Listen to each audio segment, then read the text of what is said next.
According to Muslim sources, Muhammad had sex with his prepubescent 9-year-old child bride Aisha.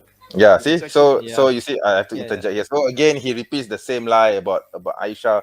I mean, this has yeah. been answered like a gazillion times. I lost count how many times I've tried to answer this issue.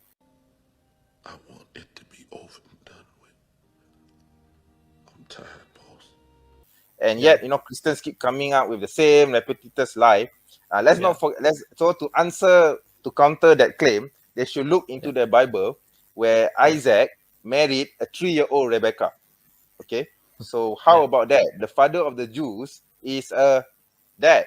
Okay, is a married a prepubescent girl. Okay, of yeah. 3 years old. Okay, using their logic.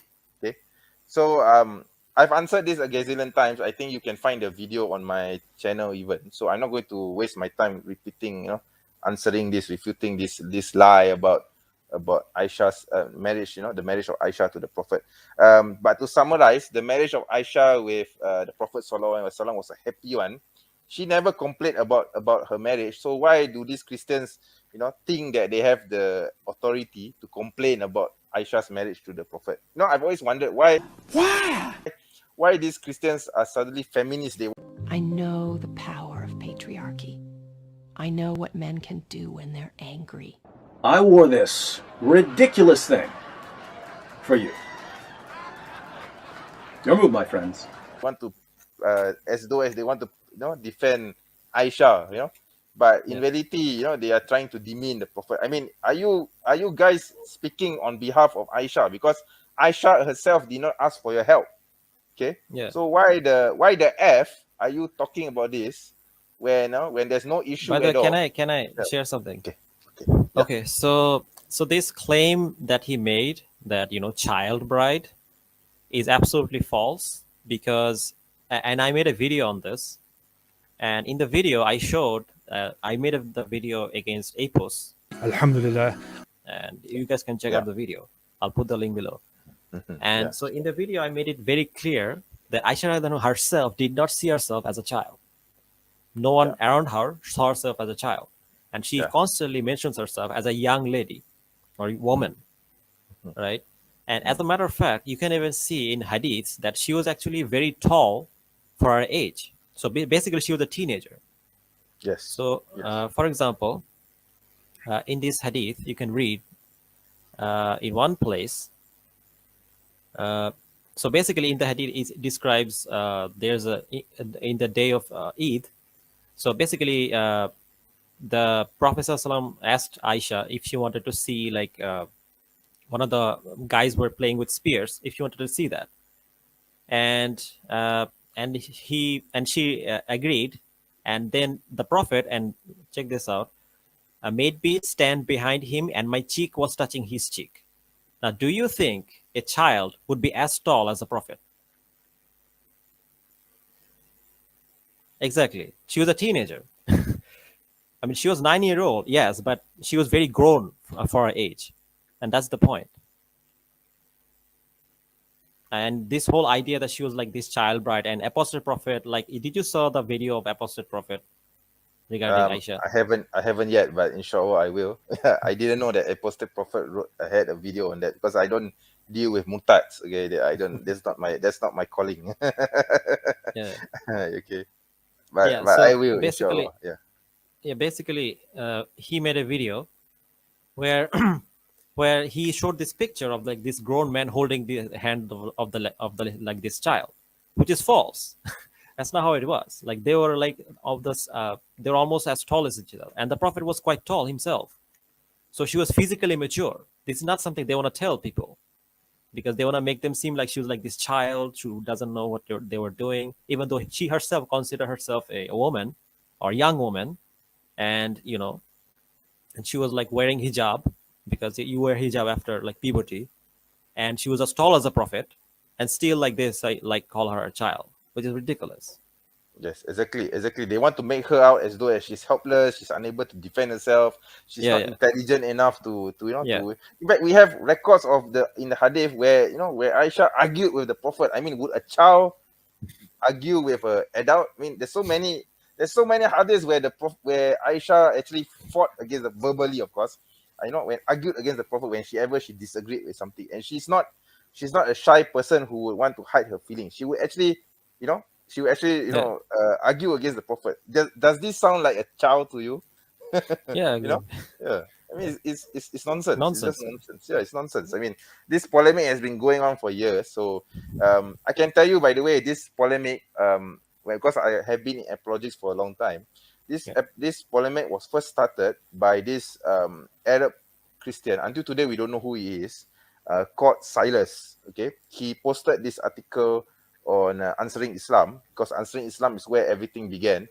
Where he wrote a very long article about the marriage of Aisha. Before that happened, before he posted that article, nobody knew or cared about the marriage of Aisha on the internet. Okay, this was in 1998. Okay, this Wow. lie started in 1998. Yeah, I was still considered a greenhorn in the apologetics world, but I've started to follow everyone. So and then later on, it was picked up by that botak Shem Shamoun.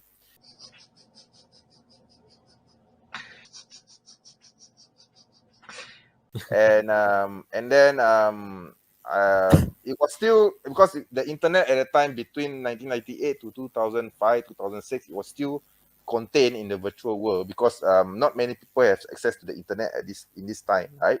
So it wasn't widespread outside of the internet. Nobody knows about this polemic. Okay, it was only when Facebook started becoming popular, Instagram, all the social media, all the social Twitter, everything started becoming popular. That is when this lie about the marriage of Aisha started to spread wildly, and it became out of control. By the way, can I read a comment? This is funny. Okay, so there's this comment. Sure. Christian Apologetics 2021. Okay, let me show this comment. This is not just Dr. J. Smith and David, but this was brought up by Islamic scholar Robert Spencer.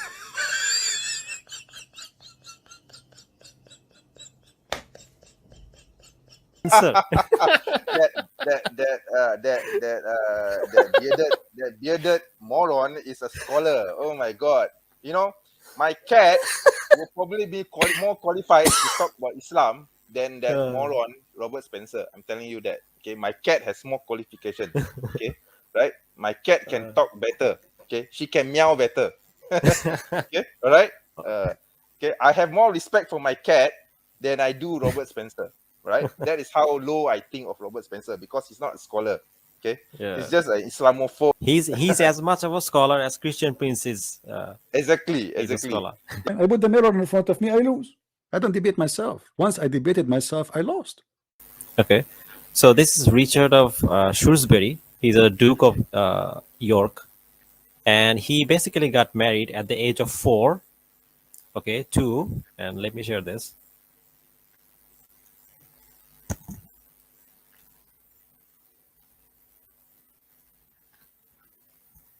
Now, can you see it? Yep, I can see it. Okay, so Anna de Mowbray, and she was basically a Duchess of York, and she was married to this boy, this 4-year-old boy, and she was like 5 years of age. So I can read this. Anna de Mowbray, 8th Countess of Norfolk, later Duchess of York. Yeah, this is actually common among European royalty in this era, in the Middle Ages. Yeah, November 1481 was the child bride of Richard of Shrewsbury, Duke of York, one of the princes in the Tower. She died at the age of 8. Okay, so here it says talks about marriage on January 15 January 1478, age 5. She was married to Stephen Chapel, Westminster, of Richard of Shrewsbury, Duke of York, 4-year-old younger son, King Edward, and his Queen Elizabeth Woodville. They even have a picture. You see this? Yep, I can see it. Yeah. Oh my god, yeah, this is the good example of child brides. Child groom and bride. Oh my god. So yeah, it's hypocrisy.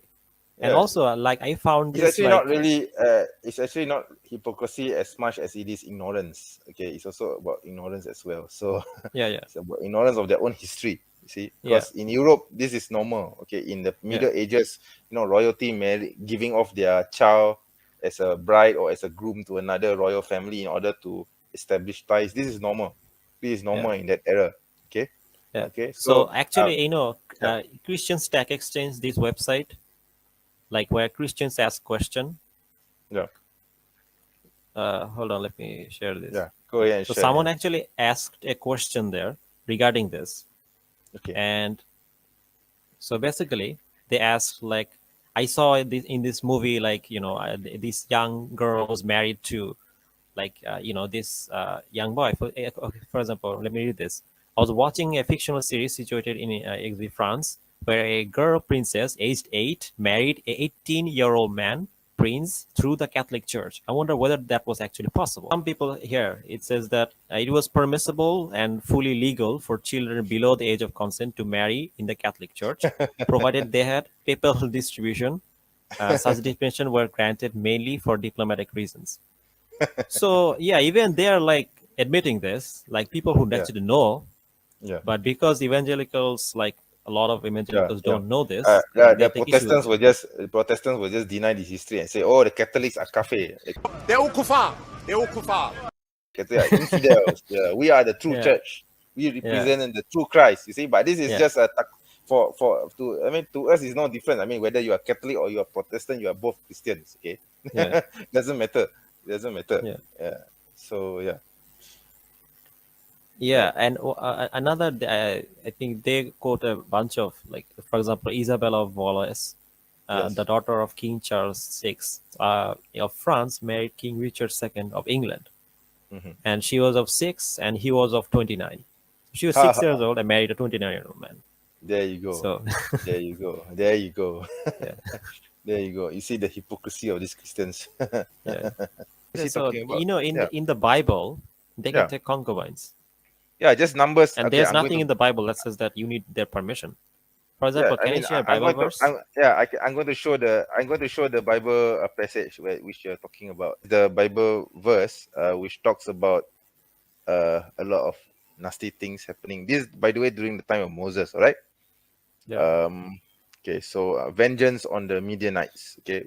I always like to quote this verse to them, to the Christians, when they talk about the so-called war, against in Islamic history, and they have no answer to this. Okay.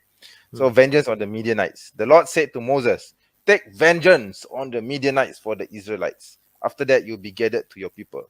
So Moses said to the people, arm some of your men to go to war against the Midianites, so that they may carry out the Lord's vengeance on them. Send into battle 1,000 men from each of the tribes of Israel. So times 12. Okay. Okay. Then we skip this.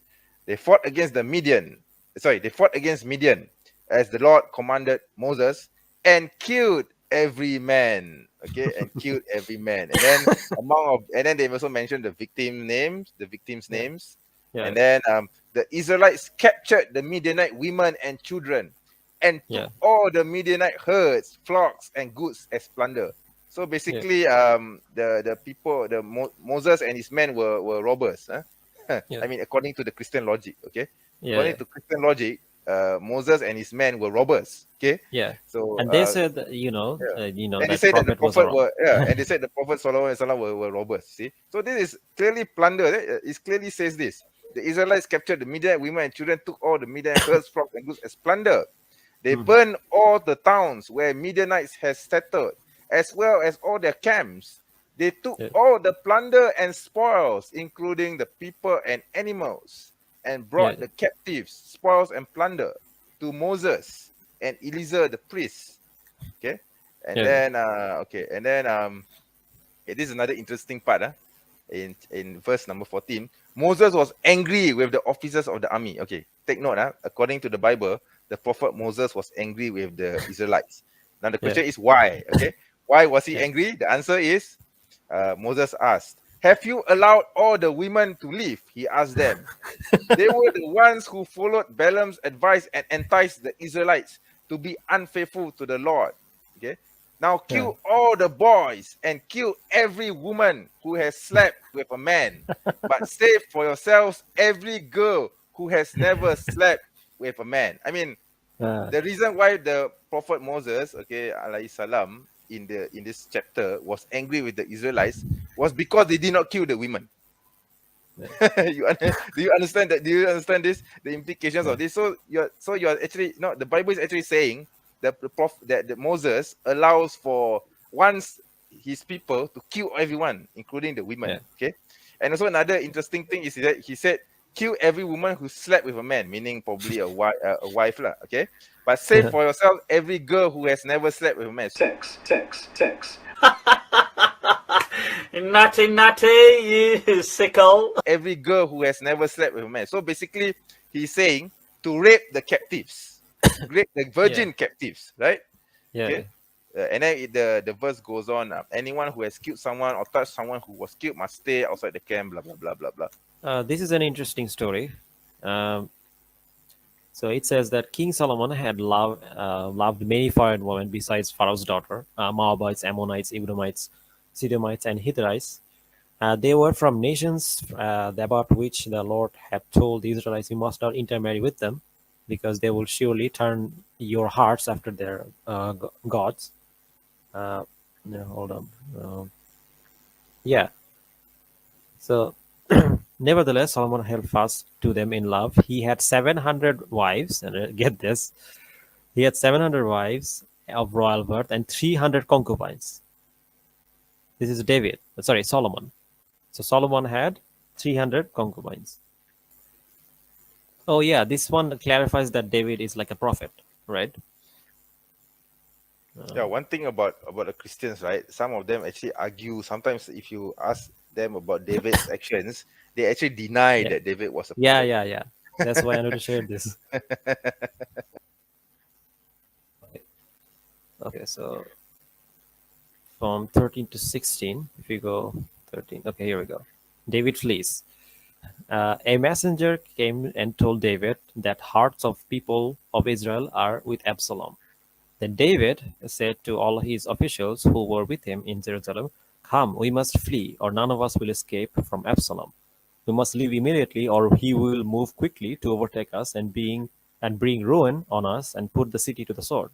The king's official answered him, "Your servants are ready to go whenever our lord, the king, chooses." The king set out with his entire household following him, and he left 10 concubines to take care of the palace. So David, being a prophet, he had concubines. So Yeah, like it's a normal practice for kings and, and kings of Israel to do this. yeah. There's another thing. There's a book where it says that Marrige is a woman who became a concubine of 45-year-old Pope Sergius III when she was 15, and later took on other husbands, lovers. You can actually read about this. Yeah. You see, that's the problem with Christians. They don't read the history. Yeah. You see this Unzipped? Okay, I can see it. Yeah, this is the name of the book, Unzipped, The Popes Bear All, a frank study of sex and corruption in the Vatican. Yeah. So, yeah, you can read this. And also, early Christians actually allowed men to have concubines. Did you know this? So, okay. Let me share this. So basically, the Council of Toledo, which was held like in the 400, in its 17th canon, legislate as follows for laymen. After pronouncing a sentence of excommunication against any who, in addition to a wife, keeps a concubine, it says, "But if a man has no wife, but a concubine instead of a wife, let him not be refused communion. Only let him consent to be united with one woman, whether wife or concubine." So basically, you can read about this. Hold on, let me just share. Yeah, I mean, this is I think it's so obvious, right? The hypocrisy of the Christians, right? When it comes to such matters. Yeah. Can you see this? Yep. Yeah. I can see it. Yeah, this one. I can see it. Yeah. So this, by the way, encyclopedia, like the Catholic encyclopedia, Council of Toledo. So they allowed concubines. Yeah. They allowed concubines, and now they're now they're talking against about- it. No, they're just making noise about it because, like you said, Christians today are motivated by liberal secular values. They're nothing to do with religion now. So nothing to do even with the Bible. So they just impose their secular liberal views upon the Bible. Yeah. So when Muslims, follow the Quran and basically do something which even their Bible allows, they just make a lot of noise about it. Yeah, that's Yeah. the that's basically the essence of it.